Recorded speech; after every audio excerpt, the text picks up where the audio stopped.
Hello, my friend. The world of magic, filled with legends and ancient tales, is opening its gates once again.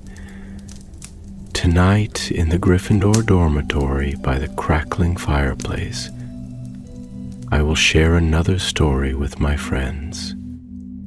Join us, for the magic is about to come alive. The wind moved gently through the turrets of Hogwarts, sighing as if the stone itself was exhaling after a long, wearied slumber.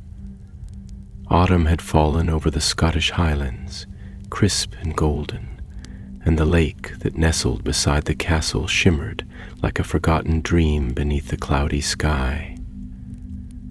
The towers reached heavenward, their ancient stones dappled with ivy and thyme, while the forbidden forest beyond stood still, watching, waiting, remembering. Inside, the corridors whispered with their usual mischief, paintings dozing with half-lidded eyes, staircases slowly creaking into new configurations. And yet, beneath all the familiar magic that made Hogwarts home to so many generations, something else had begun to stir. Something deeper, something older. A rhythm like breath beneath stone, a thrum like distant thunder beneath the bones of the castle. Few noticed at first. A few forgotten hallways shifting their angles, a locked door swinging gently open without touch, the flicker of candlelight casting shadows where there were no figures. It might have remained unnoticed for years, lost in the comfortable oddities of castle life, had the dreams not begun. 4 students, none connected by house or blood, began to wake each night with the same sensation, a voice echoing just beyond memory, murmuring their names in a language they did not know but somehow understood. A call both heavy and sweet, like the scent of parchment warmed by flame. Some awoke with tears in their eyes, others with cold sweat on their palms, and all of them, for reasons they couldn't quite explain, began walking the halls more slowly, their hands trailing along the stone as if listening through their fingertips. Isidora Wren of Ravenclaw, quiet, observant, always drawn to the arcane geometry of runes, was the first to speak up. She approached Professor McGonagall with a parchment in hand, inscribed with a pattern she had dreamed of for 5 nights in a row. It was a design that mirrored a symbol found only once in all of Hogwarts' many books, on a shattered page from the Founder's era, depicting 4 entwined creatures locked in a dance of power. Professor McGonagall, older now, her sharpness tempered into something deeper than wisdom, examined the parchment with a furrowed brow. She did not speak for a long while. Then, without so much as a sigh, she nodded and summoned the others. Somehow, she already knew who they were. Emery Voss of Slytherin, who walked the world like a chessboard and saw every interaction as a move to be considered. Thorn Underbridge of Hufflepuff, son of a long line of magical herbalists who saw beauty even in decay and heard secrets in the soil. And Callum Fairbrook of Gryffindor, who had once tried to wrest a thunderstorm from the sky with his wand and a dare in his eyes. They came together in McGonagall's office that evening, not knowing why they were chosen, only that something ancient had brushed against their lives, like a passing owl's wing. McGonagall spoke softly that night, her voice worn like riverstone. Long ago, she began, as the fire flickered low, before Hogwarts became what we know, the 4 founders, Godric Gryffindor, Helga Hufflepuff, Rowena Ravenclaw, and Salazar Slytherin, bound something within the very foundations of the castle. A force they could not destroy but feared, not evil, not entirely, but fragmented, misunderstood, dangerous only because it was divided.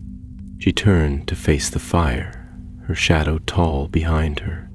There are records, hidden even from the headmasters, speaking of a pact. A magical tether woven through stone, time, and memory. That tether is weakening. The 4 students sat still, each sensing a strange weight pressing against them.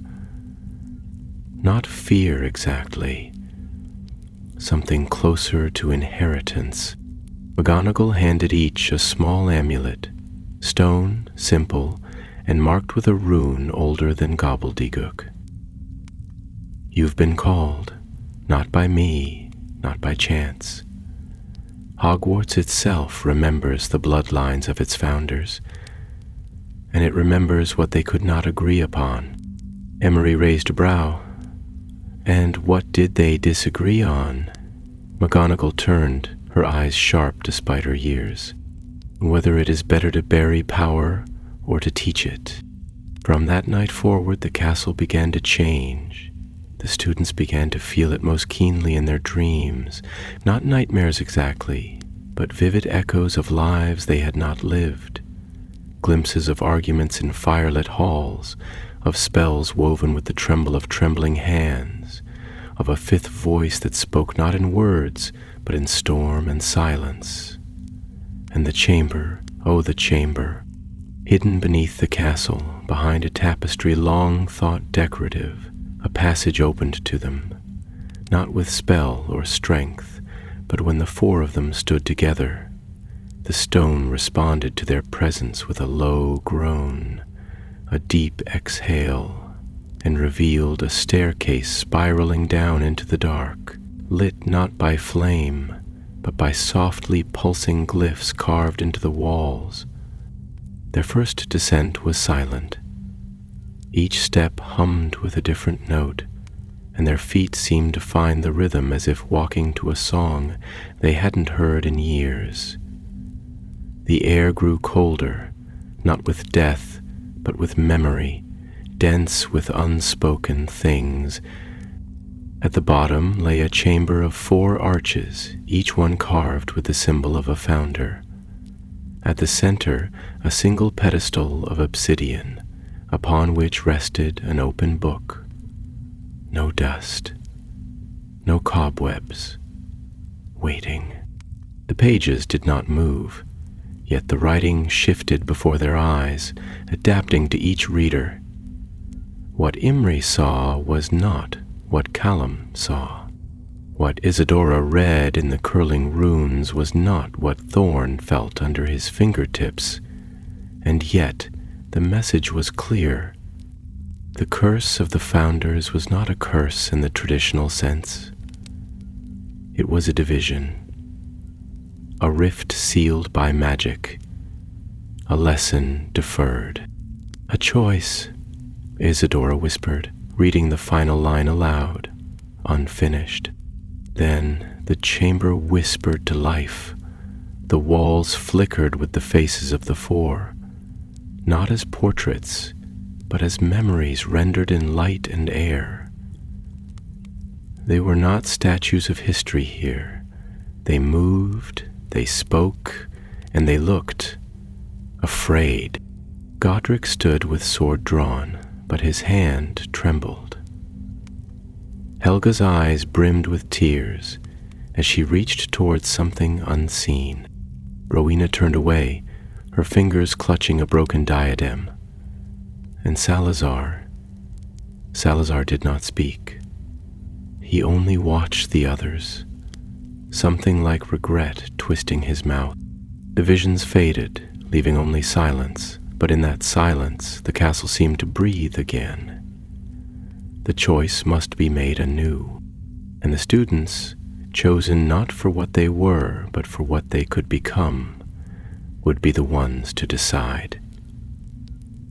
Above them, the halls of Hogwarts shifted again, quietly, subtly, like a dream just beginning. And the wind, ever watchful, whispered through the stones, "It begins."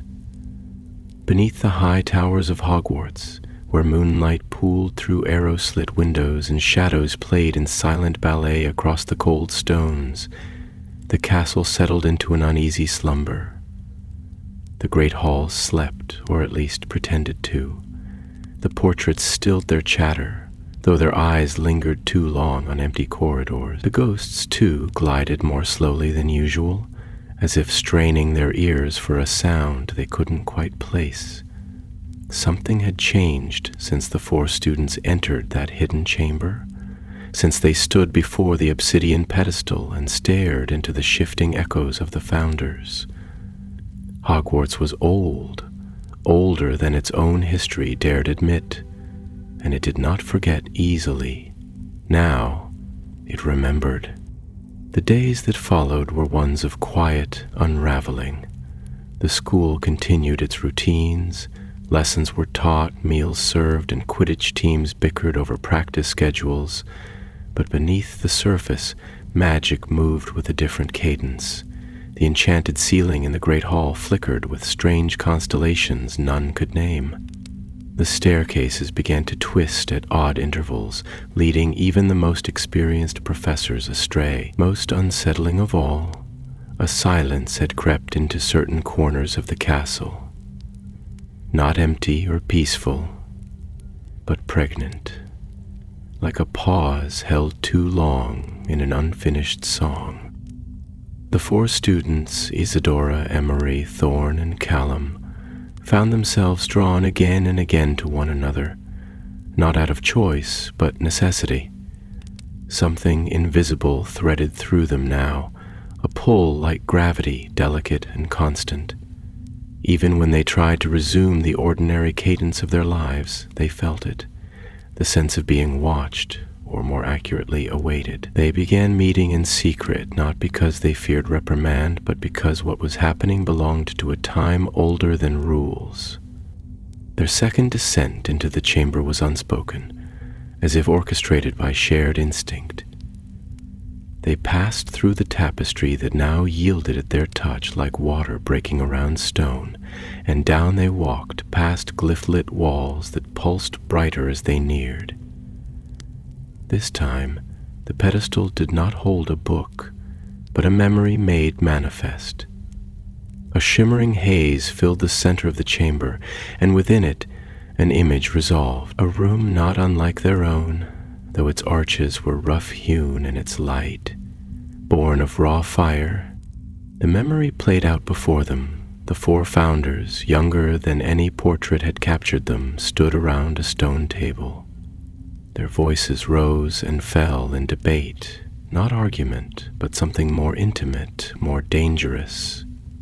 Godric's voice was fierce and clear, striking like a blade. Helga's was sorrowful, woven with empathy and restraint. Rowena's was swift and precise, her every word measured like a blade of light. And Salazar's voice was the quietest, but carried the weight of deep, buried things. Wounds not yet formed, but already bleeding beneath the skin. They knew, Isadora murmured, her eyes wide as the memory unfolded. They knew the cost of what they were sealing. And seal it they did.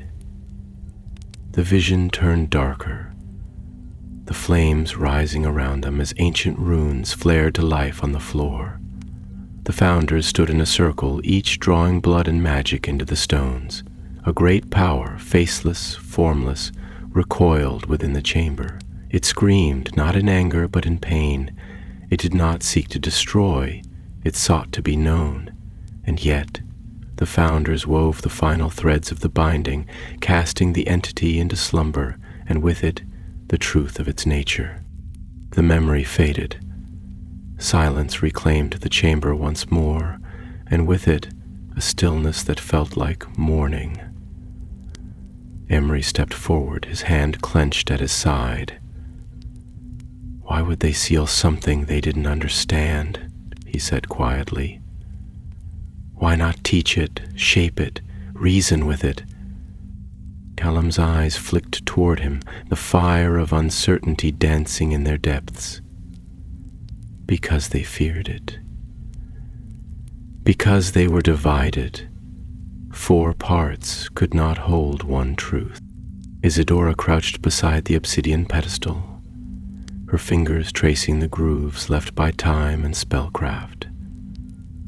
And now it's waking, and we're meant to decide whether it deserves to be freed or buried again. The room did not answer, but something unseen pressed against their thoughts, a question unspoken yet felt in the marrow of their bones. Do you trust the judgment of those who came before, or will you risk making your own? In the days that followed, each of the 4 began to feel the castle differently.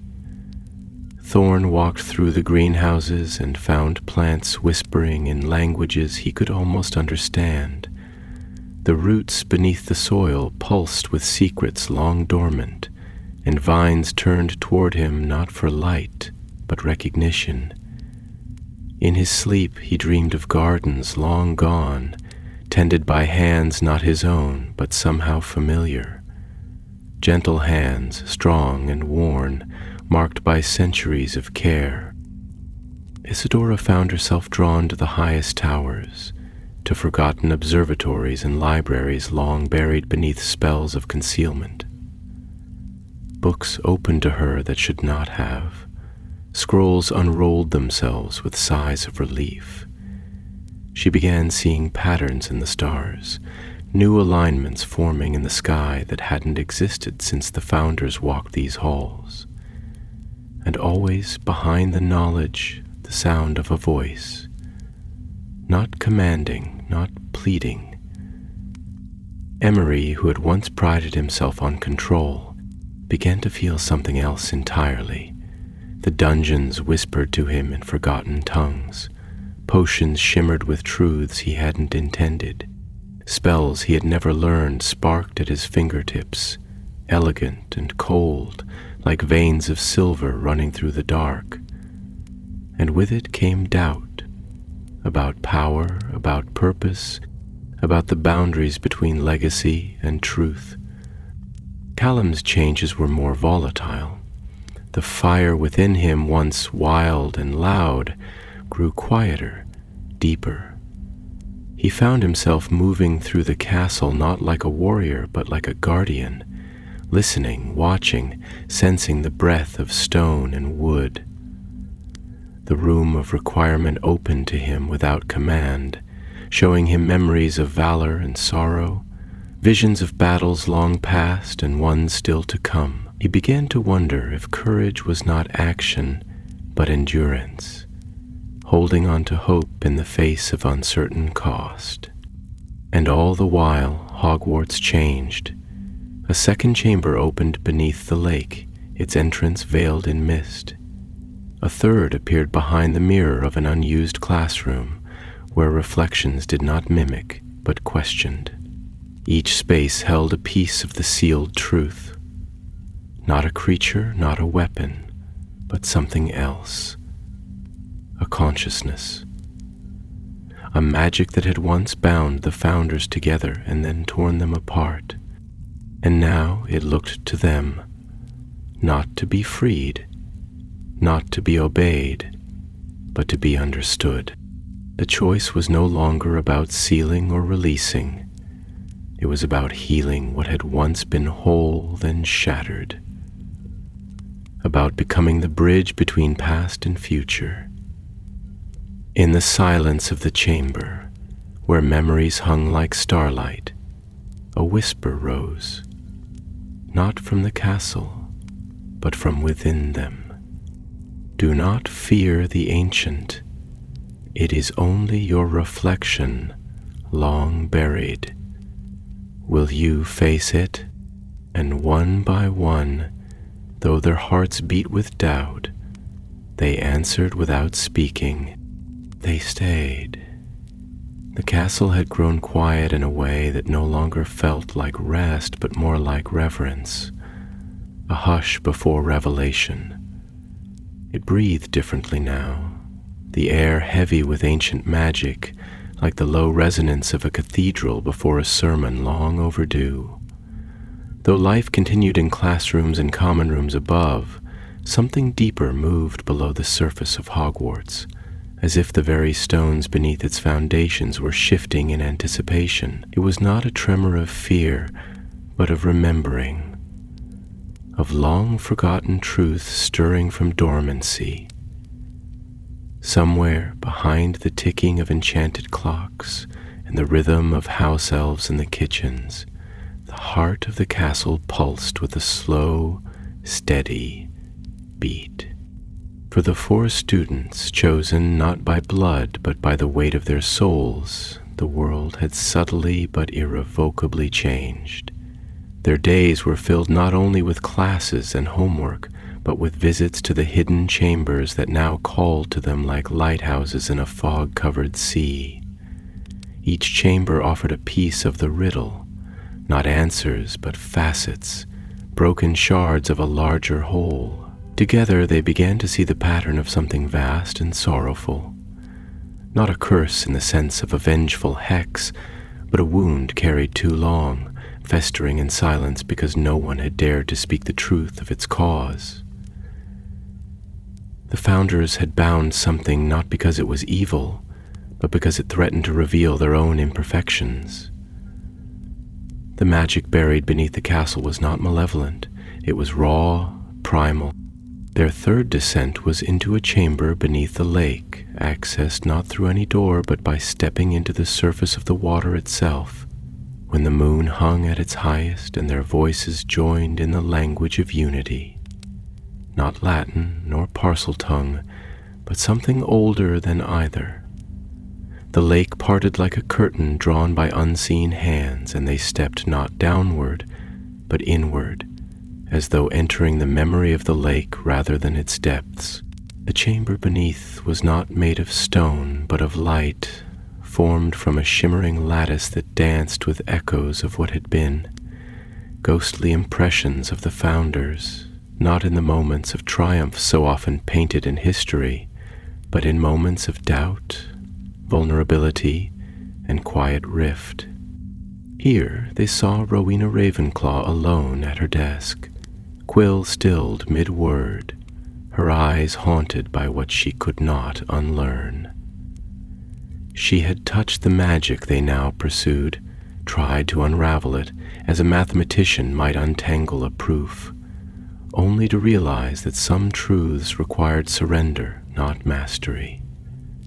Her diadem, that crown of clarity, had shown her the future, and it terrified her, not because it was dark, but because it was honest. It revealed the cost of division, of pride, of choosing brilliance over belonging.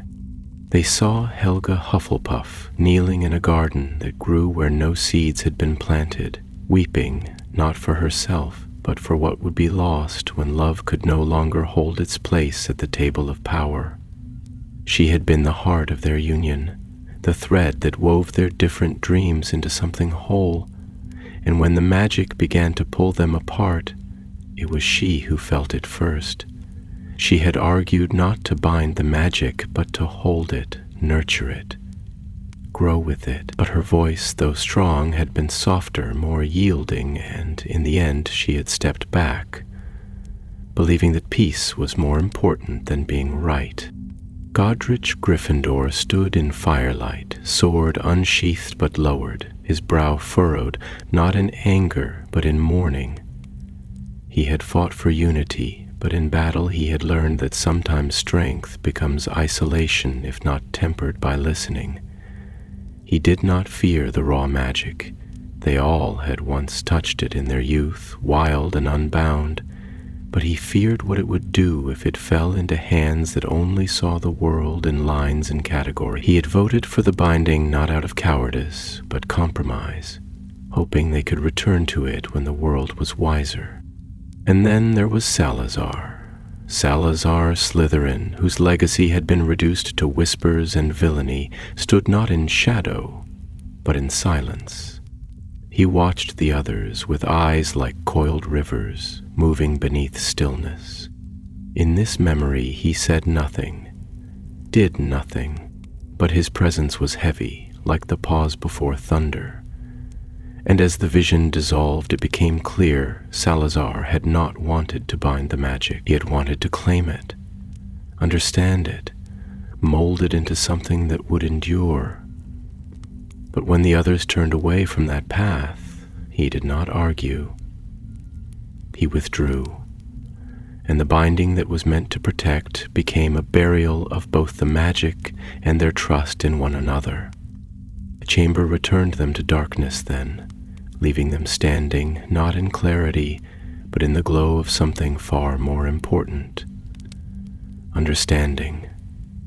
The magic beneath Hogwarts was born not from a dark force, but from the very essence of what the founders had built: collaboration, difference, power balanced in delicate, imperfect harmony. It had become a curse only when they could no longer agree on how to share it. It was not the magic that needed healing. It was the dream they had abandoned. In the weeks that followed, each student found their own way to carry this truth. Isadora began rewriting the runes she once saw as fixed equations, allowing for movement, emotion, contradiction. Magic, she learned, was not meant to be static. Emery began questioning not only what he had been taught, but who had written the books he'd trusted so blindly. Power, he realized, was most dangerous when it went unexamined. Thorn started spending hours with the groundskeepers, listening to the rhythm of growth and decay, watching how the earth taught patience without ever speaking.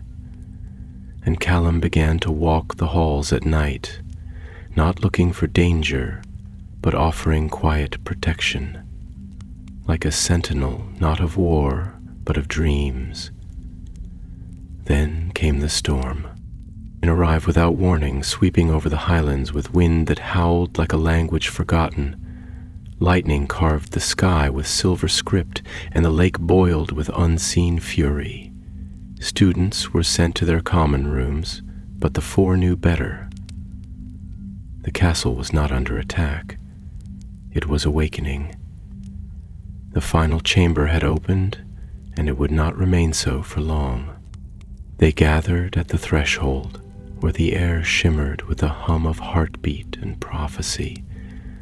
And as they stepped inside, they no longer felt like students trespassing into history.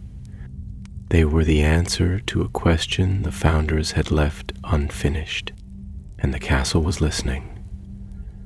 The final chamber opened not with a door, nor with a spell, but with silence, so complete, so absolute, it swallowed sound like a great void inhaling the breath of the world.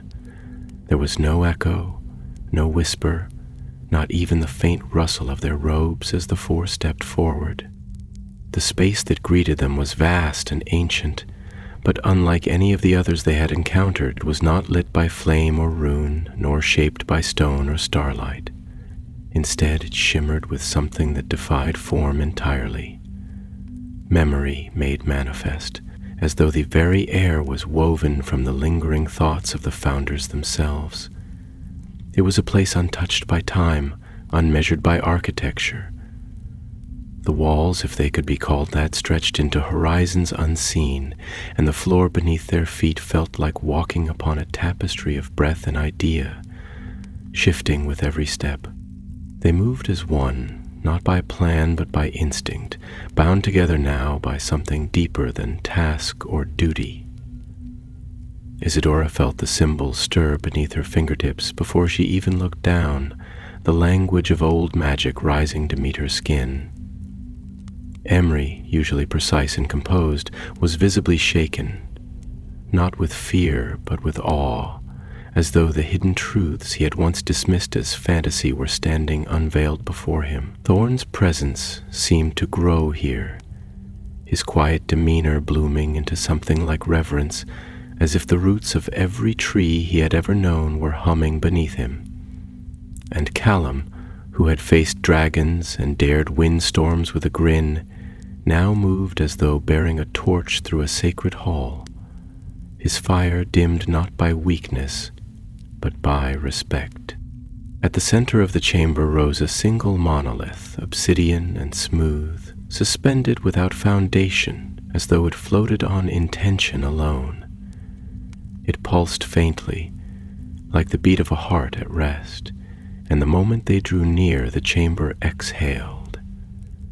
An unseen current of air that carried with it scents not of this world, the musk of ancient parchment, the sweetness of untold stories, the salt of tears never cried. And then, without sound, without movement, the monolith opened, not physically, but inwardly, like a mind unfolding its innermost thought.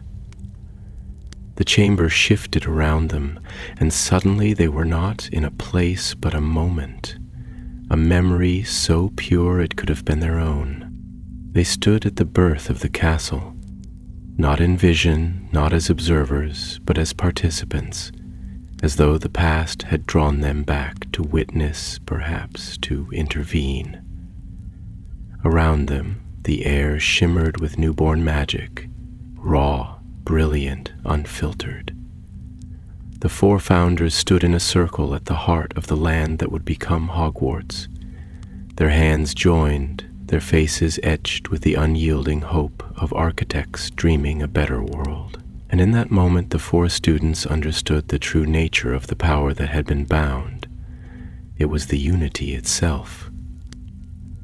The very act of building Hogwarts had summoned a force into being, not a creature, not a relic, but a consciousness forged from the harmony of their intent.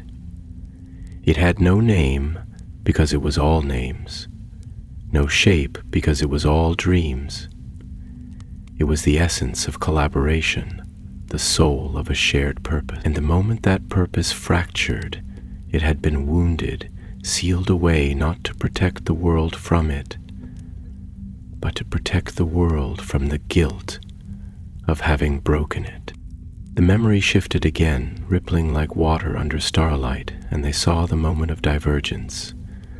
The council chamber beneath the stone hall, where disagreement blossomed into distrust. The founders' words had not been cruel, but afraid of what would happen if they failed to steer the dream in their own direction.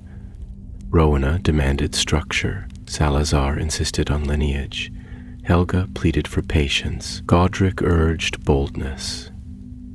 And beneath it all, the magic they had birthed, a creature of intention and balance, began to dim, not because it was rejected, but because it was misunderstood.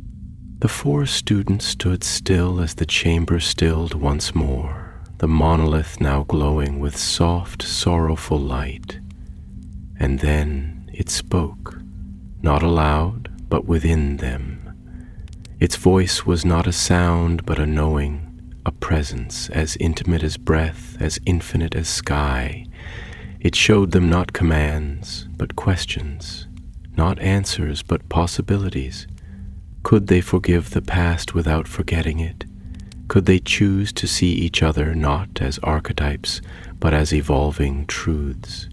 Could they bear the weight of healing something never meant to be broken?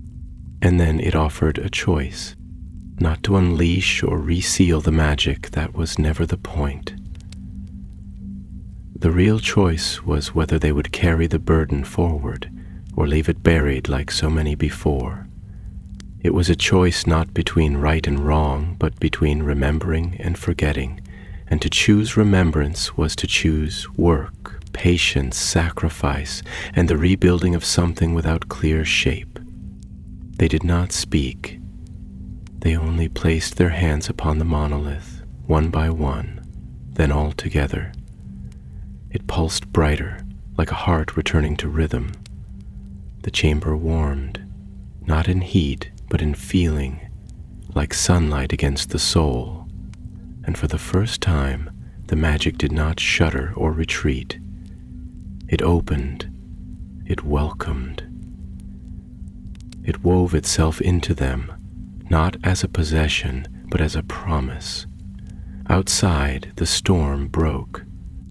The sky cleared with a suddenness that felt like waking from a long, heavy dream. The lake stilled, its surface returning to mirror the stars now reappearing above. The castle sighed, a low, contented exhale that rippled through its corridors. The walls settled, the paintings stilled, the ghosts paused in their drifting, and in the headmistress's tower, McGonagall looked up from her parchment with eyes that glistened, not with understanding but with recognition. The four returned before dawn, changed in ways no spell could measure. They did not speak of what they had done, they did not boast nor question. They merely resumed their lives, quietly, reverently, carrying within them a seed older than the castle, a story heavier than time. But Hogwarts remembered, and it was no longer afraid. Morning broke over Hogwarts with a kind of gentleness that rarely visited the old castle. The first light of dawn spilled over the highlands like liquid gold, catching on the spires and shingles, gilding the towers with the promise of stillness after storm. The lake, now mirror smooth, reflected that light with such clarity that it seemed the sky had doubled, stretching above and below. The wind, which just the day before had howled with primal unrest, moved now with careful purpose, whispering through the cracks of old windows, sighing down long coiling staircases, stirring the edges of tapestry and flame. It was not merely weather, it was breath, the breath of something waking slowly from an age-long sleep. The four students who had stood at the heart of that awakening walked among their peers unnoticed, and yet utterly changed. There were no outward signs, no streaks of silver in their hair or strange symbols etched into their skin. The mark they bore was quieter, deeper, residing not in what they said or did, but in the way they moved through the world now. Isadora walked the library not in search of knowledge, but with the awareness that knowledge itself was alive and listening. She paused beside books she had read a dozen times before, only to find new meaning in their margins, as if the pages now breathed with their own recollection. Emery, always sharp and poised, now spoke less and heard more. He watched the Slytherin common room with eyes that did not seek advantage, but understanding, noting the fears that underpinned ambition, the dreams that lived behind masks of pride. Thorn spent more time outside, even in the still chill mornings of early spring. He moved through the grounds like a gardener tending not just to plants, but to history, walking paths that remembered him, even if no map ever had. Flowers bloomed in strange places after he passed, silent tributes to the magic he now carried in his bones. And Callum, once all fire and motion, now sat still. He could be found in the quiet corners of towers or at the edge of the black lake, staring not at his reflection, but into the depths, as though conversing with something long submerged. When he did speak, it was with a new gravity, a weight of thought behind his words that turned even the simplest sentence into something worth leaning in to hear. Yet for all this transformation, the world around them did not stand still. The school year pressed on, exams approached, the rhythm of academic life resumed its insistent march. But the castle, oh, the castle, remembered. Hallways that had once tricked and turned now aligned with unseen harmony. Secret passageways opened with a sigh rather than a riddle. The great hall glowed a little warmer, its enchanted ceiling shimmering not only with weather, but with memory, echoing the moods of the school itself. And within the stone something sang, a low, constant hum that only those who had touched the heart of the monolith could hear. It was not music, Not exactly. It was resonance. It was truth, held in suspension. McGonagall watched from her high tower with a heart caught between pride and trepidation.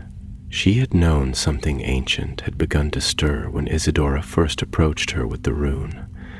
But even she, steeped in decades of wisdom and lore, had not imagined how deep the roots ran beneath Hogwarts.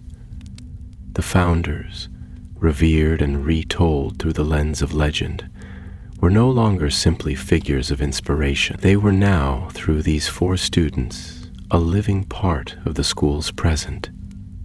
She had hoped, as all teachers do, that her students would grow into something greater than they were.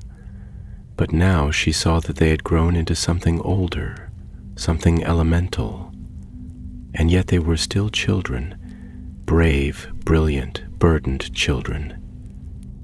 So she chose not to question them. Not yet. She gave them space, though she watched closely, for in their eyes burned the flicker of a fire that could warm the world or raise it. Word began to spread through the school in quiet, fragmented ways, not of the chamber, not of the magic, but of change. Students whispered of dreams shared across dormitories, of ancestral voices speaking in languages long dead. A first year from Hufflepuff claimed to have seen Helga in the garden one evening, weeping as she tended the leaves. A Ravenclaw prefect dreamed of flying not on broomstick, but on thought itself. Across constellations only Rowena had once named, a Gryffindor boy, known more for jokes than study, began drawing maps in his sleep. Maps of Hogwarts that showed corridors which had not existed for hundreds of years. And deep in the dungeons, a Slytherin girl woke one night with her pillow soaked in tears. Not her own, murmuring Salazar's name as if in apology. Hogwarts had awakened, not violently, but deeply. It remembered not just its founders, but its children. It remembered every joy, every sorrow, every footstep that had echoed through its halls since the first stone was set in place. The walls no longer just protected. They reached, and in reaching, they healed. The 4 knew it could not last in silence forever. The magic they had touched, the choice they had made, it was not meant to be hoarded. It was a fire, yes, but a hearth fire meant to be shared, not shielded. They began speaking to others in small ways, not revealing the truth directly, but inviting understanding. Isidora began a circle in the library for students to explore forgotten languages, and soon found herself guiding 5th year through the symbology of intent. Emery offered quiet mentorship to those in his house who had once feared being vulnerable, showing them that power and empathy could exist in the same breath. Thorn led younger students through the greenhouses by moonlight, teaching them to hear the stories held in seed and soil, and Callum began simply listening, to truly listening, to those who felt lost, his silence more comforting than any speech. The curse of the 4 headmasters had never been a curse, not truly. It had been a fracture, a rift between ideals, sealed not with healing but with silence. And silence, left too long, becomes a wound. The 4 students had opened that wound. But they had also dared to clean it, to speak its name, to walk hand in hand with its sorrow. And now Hogwarts, ancient, magical, ever-shifting Hogwarts, had begun to forgive itself.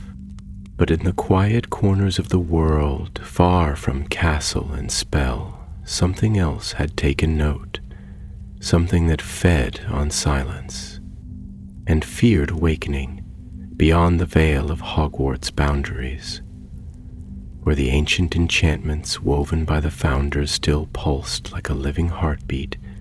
The world had turned with its usual indifference.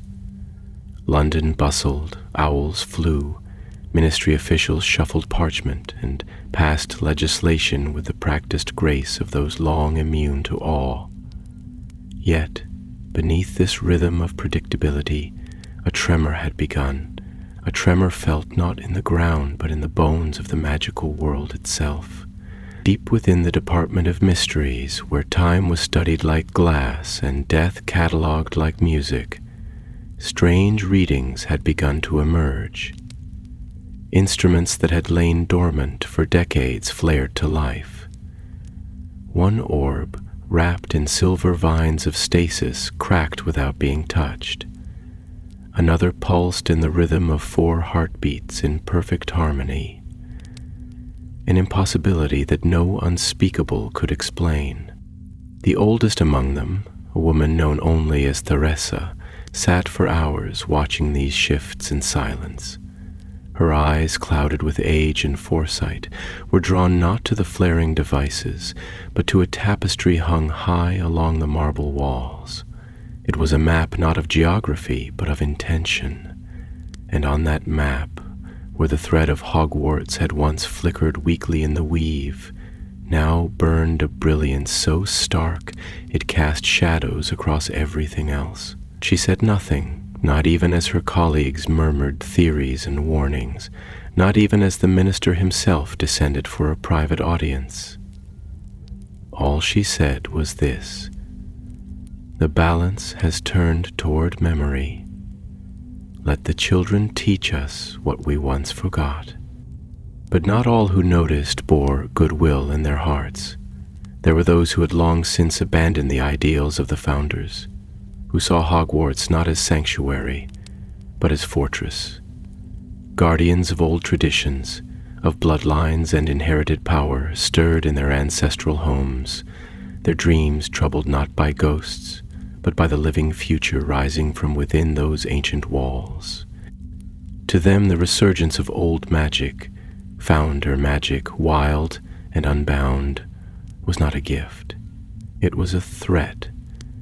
And they began to whisper among themselves, in darkened parlors, behind closed doors, across oceans of ink and intention. "The school is shifting," they said. "It must be reminded of its place." Back within Hogwarts, the 4 students were unaware of the ripples they had caused. Their focus remained inward within the castle and within themselves.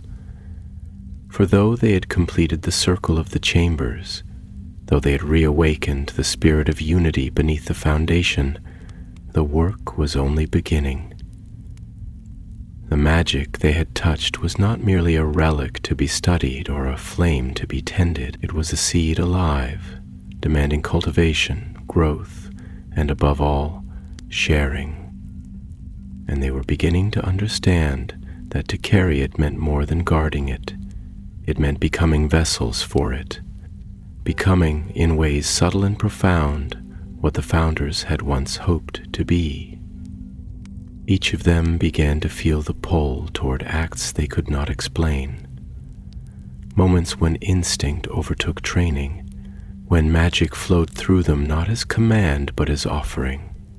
In one such moment, Isadora found herself standing in front of a group of first years in the corridor beyond the astronomy tower, their faces pale with fear as a miscast charm had summoned a freezing gust that trapped them in place. She raised no wand, she spoke no spell. She simply placed her hand upon the cold stone, closed her eyes, and whispered, "Remember warmth."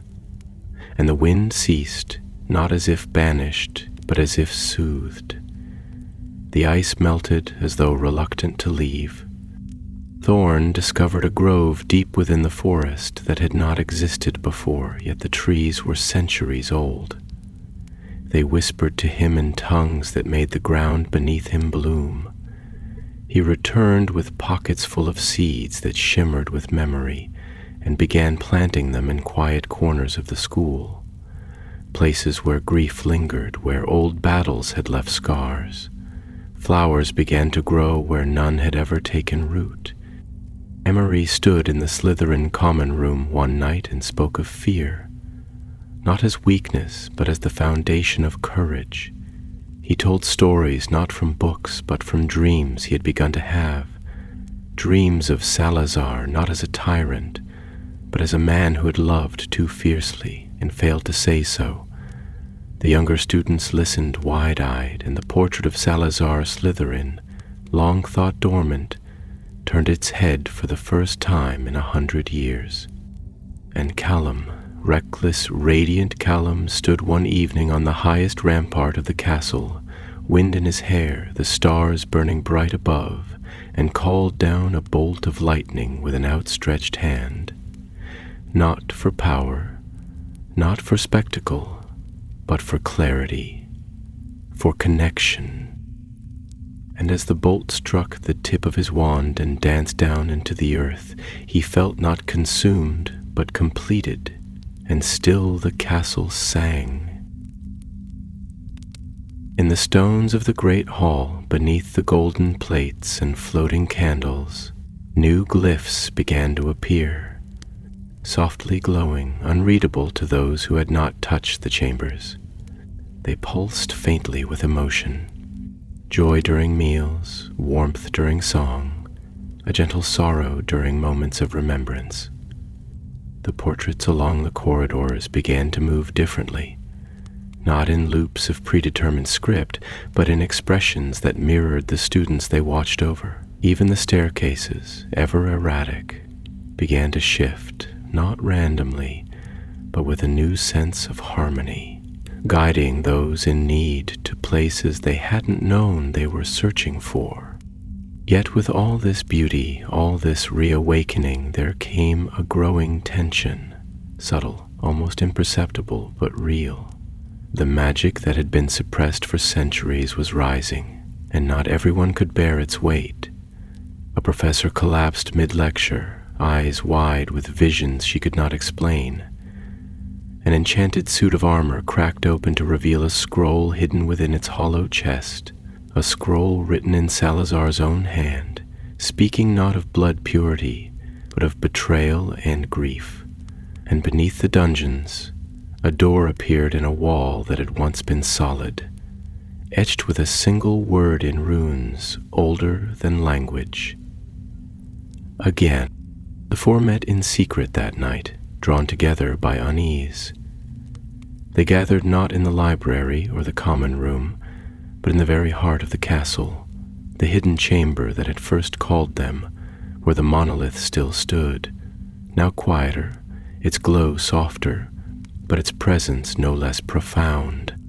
They stood before it, each feeling the weight of something looming, something vast, not malevolent, but watching, waiting.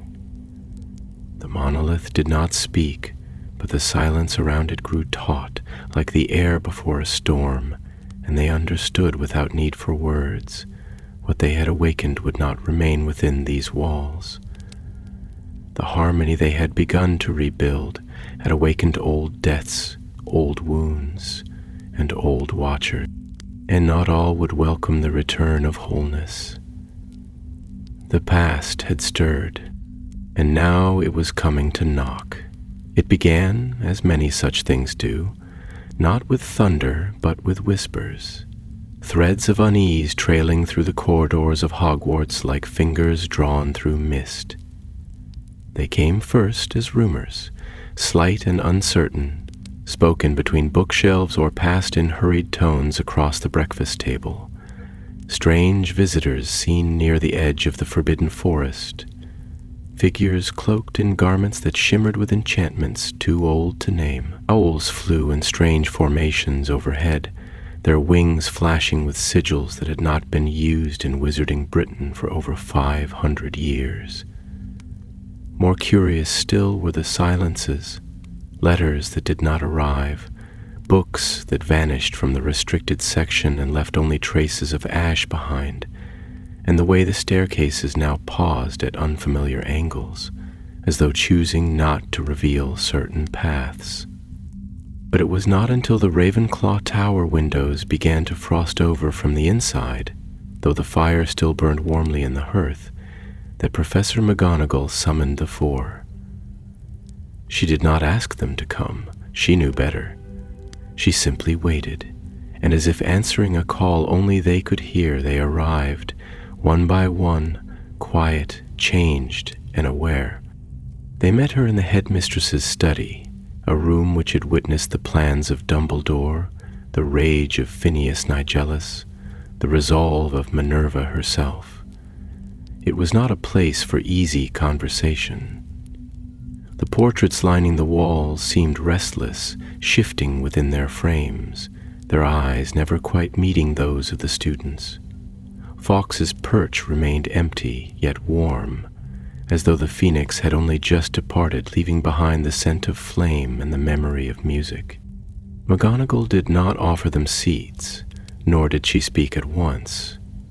She stood behind her desk, her hands folded tightly before her, and regarded them not as children, but as something far older. Custodians, perhaps, or harbingers. She had seen in her lifetime many strange and powerful things, but never had she seen magic bend so willingly to the hearts of the young, and she feared more than anything what it might cost them. "We are not alone," she said finally, her voice roughened not by age but by truth. "Something has awakened beyond this school, something drawn by what you've stirred." Amory stepped forward, his face unreadable. "Do they know?" McGonagall's eyes narrowed slightly. "They know enough to be afraid." Thorn, ever gentle, ever grounded, spoke next. "Is it the ministry?" The headmistress shook her head slowly. "No, not yet. But there are older eyes, older names, families who remember what power used to mean. They are watching, and some may act." There was a pause then, long and heavy, the kind that settles in the lungs and makes every breath a question. And then Callum, fire forged and tempered by revelation, broke it. "Then let them come." But even as he said it, he felt the weight of what that meant. For it was not just power that had returned to Hogwarts, it was memory. And memory, once awakened, is not easily laid back to rest. Somewhere, far from the castle, in a manor swallowed by ancient woods and lit only by windows that glowed like predators' eyes, an old wizard dipped his quill in ink the color of blood and wrote a name on parchment made from the hide of a Kneazle. Hogwarts must be restored to silence, and with that he folded the parchment into the wings of a raven born from smoke, which took flight with a cry like shattering glass. The four felt its departure, not in their ears, but in their bones. The next days at Hogwarts were strange, thick with a sense of gathering. The sky above the castle seemed to darken faster now, even when the sun still hung high. The halls echoed not just with footsteps, but with memory. Voices of the past threading through the present in ways none could explain. A Hufflepuff girl fainted near the kitchens, claiming she had seen Helga herself kneeling in the stones, planting seeds that bled golden light. A Gryffindor prefect awoke screaming from a dream in which Godric stood atop the astronomy tower, his sword buried not in battle, but in himself. Even Peeves grew quiet, hovering in corners with eyes that shimmered too brightly, as though he knew some prank had gone too far long ago, and its cost had finally come due. And through it all the castle itself changed.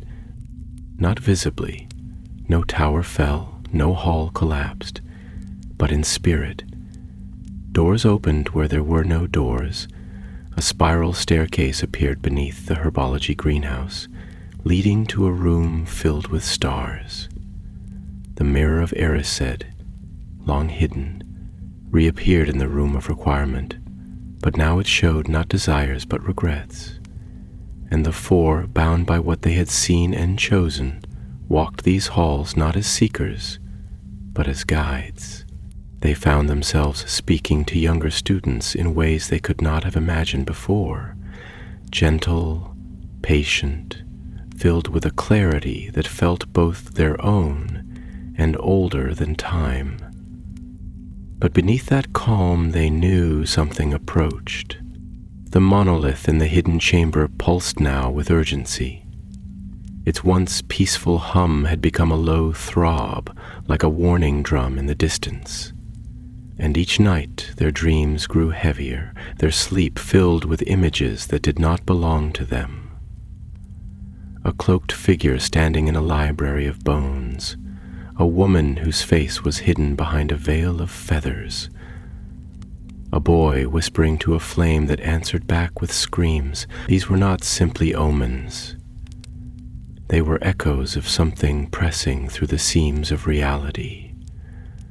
Memories not yet born. On the seventh night they stood once more before the monolith. This time it did not remain still. Its surface cracked, not with destruction, but like ice thawing beneath spring.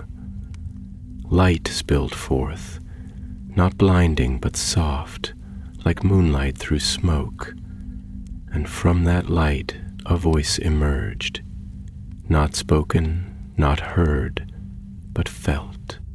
They will come to break what you have rebuilt. They will come not with swords, but with silence. You must not answer them with fire. You must answer them with truth. And then, quieter still, one will be tempted, one will be tested, one will be wounded, one will be chosen. The chamber faded, and they were left in darkness. But it was not empty. For the first time, they understood that awakening was not the end. It was only the invitation. The day that followed was the kind that dared to pretend nothing had changed. The sun rose untroubled, casting golden bands across the castle grounds, making the windows glow like stained glass in some holy chapel. Birds sang, students laughed, professors lectured with a familiar rhythm. And yet beneath the facade of peace, the four moved through the halls like figures in a painting. The world was too distracted to study closely. They no longer belonged solely to the lives they had once lived. There was a subtle gravity to them now, a stillness that seemed to bend the air around them. They did not speak often, not because they had nothing to say, but because the words required were too large for small talk, too old for the rhythm of casual speech. The magic they had stirred within the bones of Hogwarts had not gone quiet. It had merely settled, like embers beneath ash, waiting for breath to bring flame again. The walls pulsed faintly when they passed, as if the stones were listening. Portraits blinked more slowly, their painted eyes lingering too long on Isadora as she traced forgotten scripts on the edges of the banisters. Suits of armor turned their heads as Emery walked by, as if remembering his name from another lifetime. Thorn could no longer touch the soil without plants shifting toward his fingertips, roots reaching up like fingers aching to be held. And Callum, once a boy who thrived in noise and daring, now stood more often in stillness than motion, his gaze reaching farther than the horizon, as though seeing the world not as it was, but as it might become.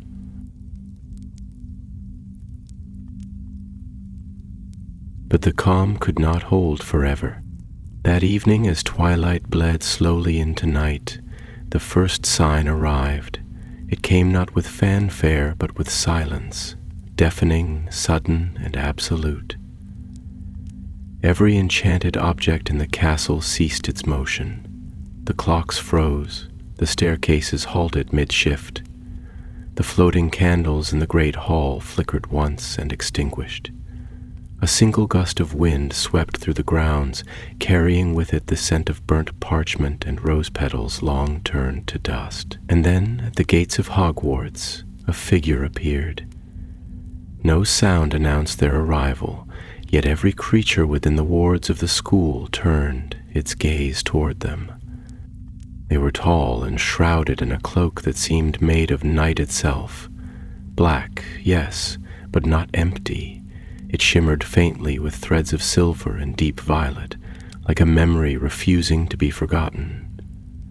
Their face was hidden, but their presence was undeniable, a resonance that struck the very air like a bell being rung in a distant cathedral. They did not knock. They did not speak. They simply stood, and the gates opened. McGonagall stood at the top of the grand staircase as the figure entered. She said nothing. Her wand was at her side, but not raised. She recognized this magic. Not the person, no, there was no face to see, but the magic was familiar in the way a storm is familiar to a ship's captain. She knew it could sink them. She also knew that facing it was the only way to keep the vessel afloat. The four felt it before they saw it. In the chamber beneath the castle, the monolith flared with sudden light, its cracks pulsing in warning.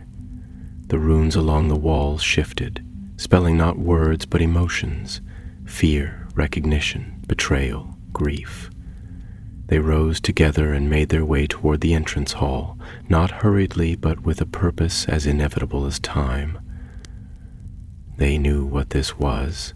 They had always known, in the aching spaces between dreams and dawn. The past had arrived, cloaked in consequence.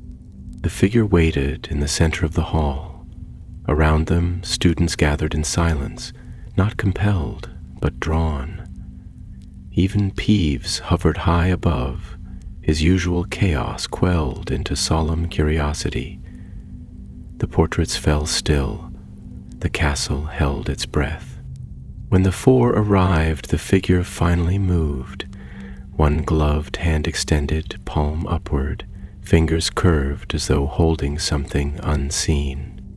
"Return what was taken," the voice said, not aloud, but into the minds of all who listened. It was a voice forged of echo and twilight, of ancient law and broken oaths. Emery stepped forward first. "We took nothing," he said calmly, though his heart thundered. "We answered what called us." The figure tilted its head just slightly. "You disturbed the silence.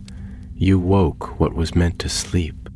"It was never meant to sleep," Isadora whispered. "It was buried in fear." Thorn spoke next, his voice low and rich. "What you call silence was a wound. It bled through the generations. It needed light." Callum, eyes bright with unspoken fire, met the figure's gaze, or what he imagined was its gaze. "We didn't steal. We healed." A moment of stillness, then the hand curled into a fist. "So you believe. But magic is not made only of intent. It is made of balance, and balance has a cost." At that the castle groaned, not in pain, but in effort, as if shifting under a weight returned. The stones beneath their feet vibrated faintly. Cracks spread through the floor in patterns too symmetrical to be random, forming a vast circle etched with 4 interlocking symbols: lion, eagle, badger, serpent. The circle pulsed once, then faded. "You have chosen," the figure said, softer now, "and so must we." They turned, their cloak whispering against the floor like wind through leaves, and walked toward the great doors. As they passed, the torches along the walls reignited, one by one, until the hall was bathed in gold. But that light felt heavier now. Beautiful, yes, but burdened. When the doors closed behind the figure, a hush fell once more. But the silence now was different. Not empty, not peaceful. It was a silence waiting for what comes next. And somewhere deep beneath the earth, the monolith began to hum again. Faster. The days that followed were not marked by storm or fire, but by a slow, inescapable shifting, a rearrangement of atmosphere, of intention, as if the castle itself was bracing for an answer it did not wish to hear. Nothing appeared to change at first glance. Classes resumed, owls still swooped through the rafters, and cauldrons still boiled with half-finished potions. Yet, to those who listened, to those who had touched the heartbeat beneath the stone, everything felt as though it had been tilted ever so slightly. Laughter rang softer, dreams lingered longer, and the magic, once warm and eager, now watched, waiting for a choice that could not be undone. The figure who had come to Hogwarts, cloaked in quiet and veiled in memory, had not returned, but their message had remained, folded into the architecture like a blade laid between bricks. McGonagall, for her part, carried the weight of it in silence. She had lived through wars, had seen the face of tyranny and the cost of sacrifice.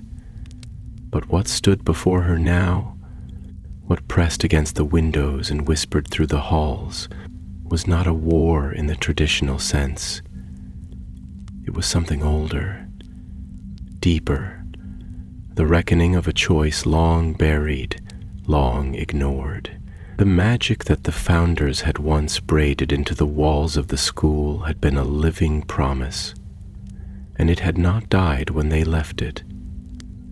It had waited, and now, because of 4 students, it had remembered. Those 4 moved as if pulled along threads only they could see.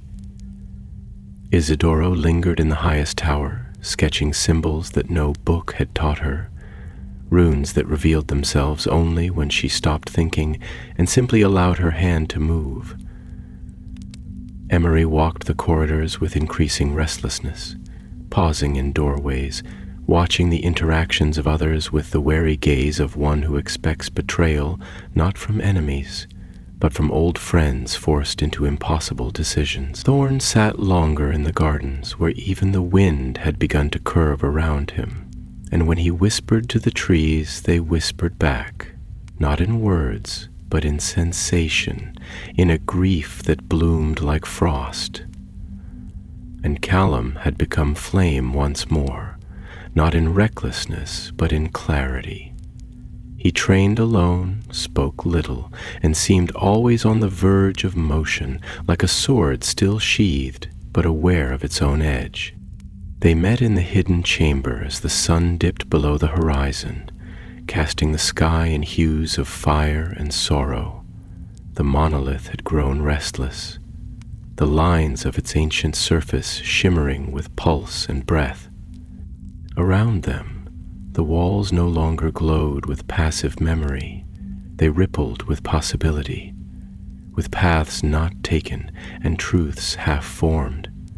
It was here that the next message came, not from the monolith, but from something deeper. The floor itself trembled as a chasm opened in the very center of the chamber, and from it rose 4 ghostly figures, transparent, radiant, unfinished.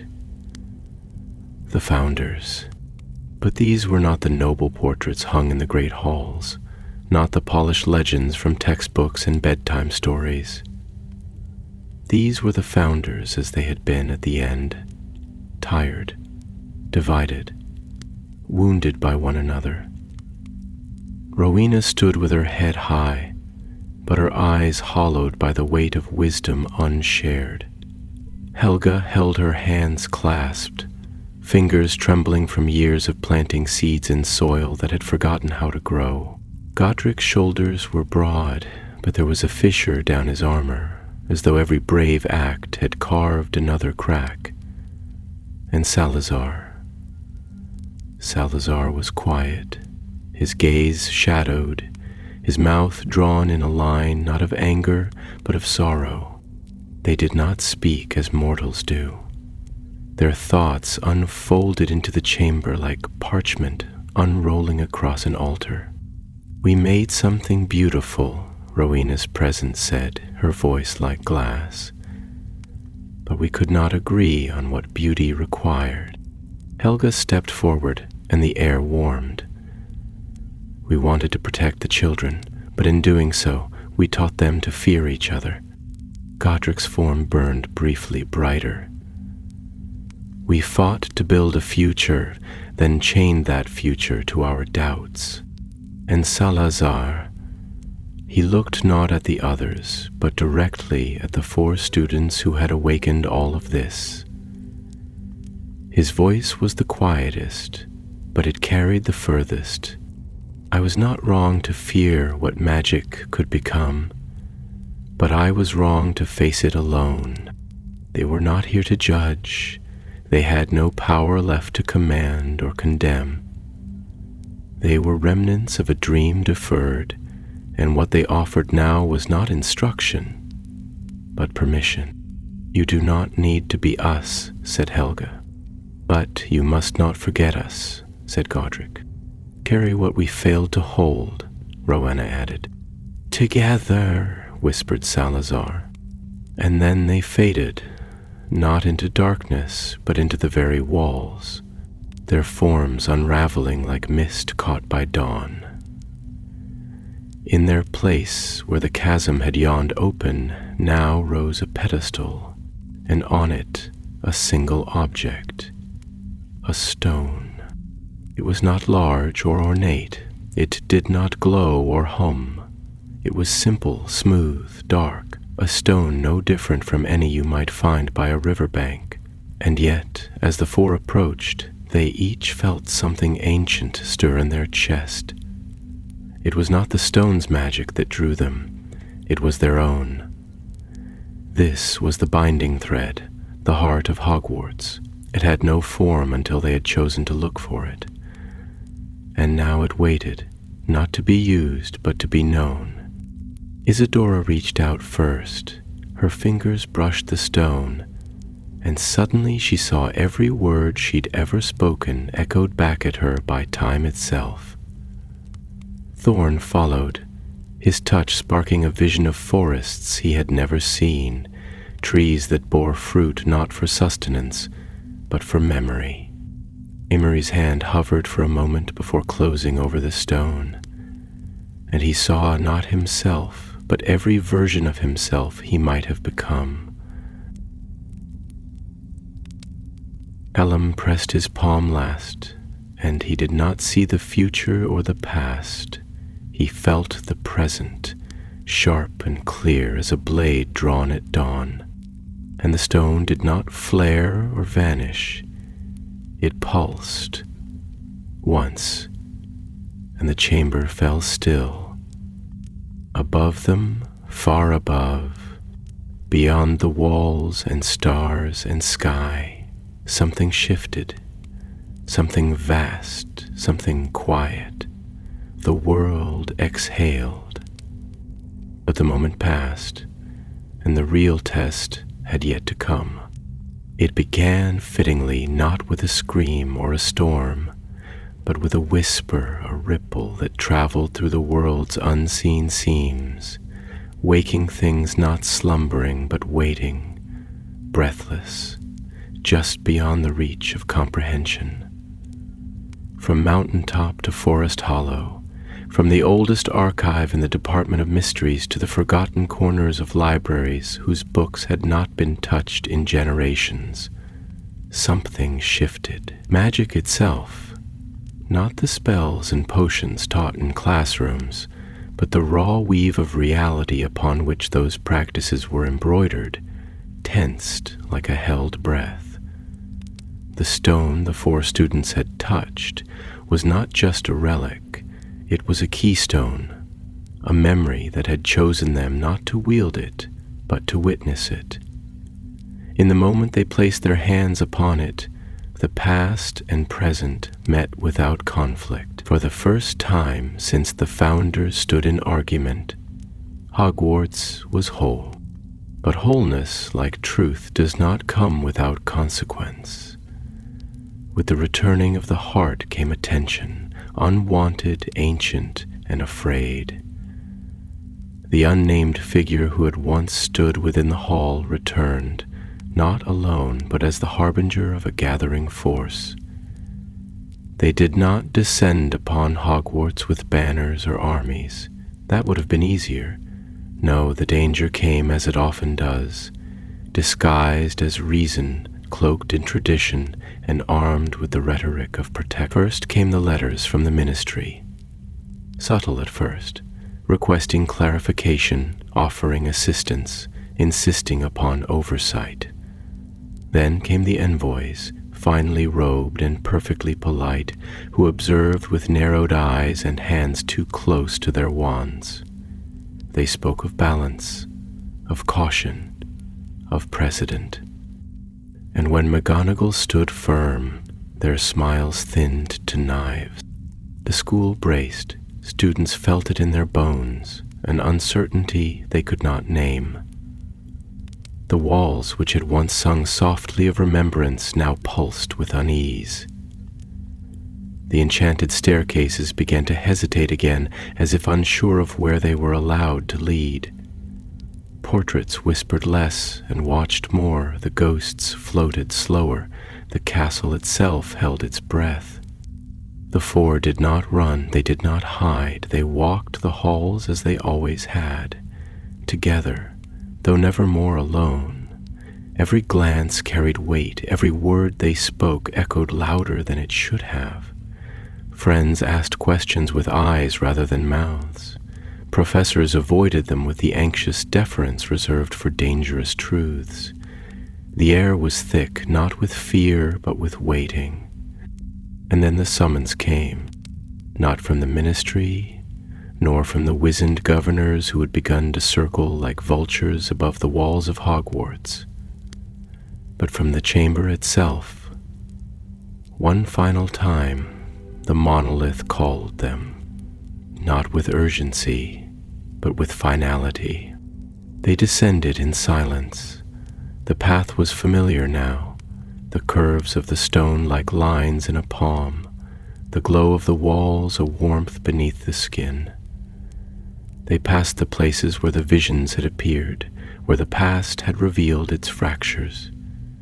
Each memory now felt distant, not diminished but accepted. There was no fear, only knowing. At the center of the chamber, the monolith stood bare.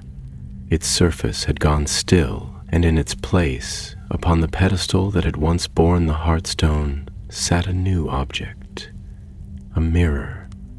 Not the mirror of Erised, though its frame was similarly elegant. This one was unadorned, its glass matte and soft, almost like still water just before a ripple. And as each of the four stepped before it, it did not reflect their faces. It reflected their choices.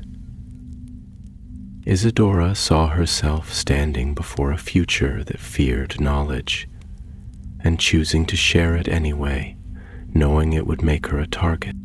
Thorn saw himself turning away from an offered seat of comfort to stand with those who had no name, no shield, no legacy, and planting roots in uncertain ground.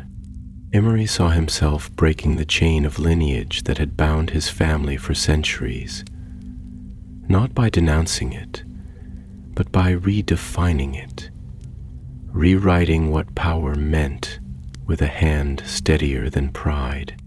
Colum saw a sword, not in battle, but laid across a child's lap, teaching them not how to fight, but how to stand. The mirror did not speak, but the monolith did.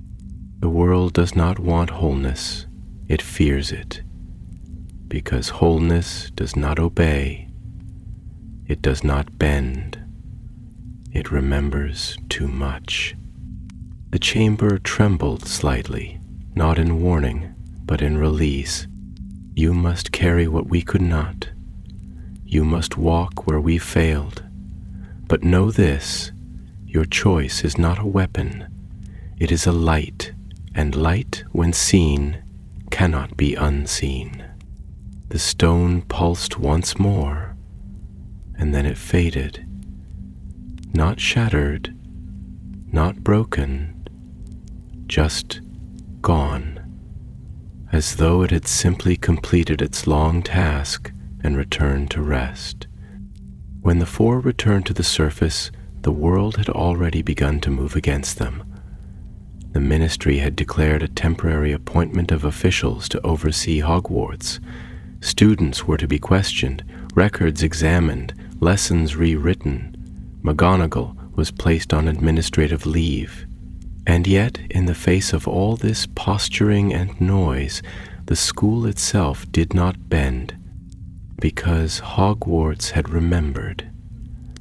Because the children carried the flame now. They stood before the great hall the next morning, not in defiance, but in truth. The four of them spoke not as rebels, but as witnesses to a story that was older than law, older than fear. They spoke of unity not as a dream, but as a responsibility, of magic not as a weapon, but as a conversation, one that had waited too long in silence. And the castle listened, and the students listened, and beyond the grounds, the world began to feel the ripple of what had changed. Hogwarts would never be the same. And that, finally, was the point, because the curse had never been a punishment.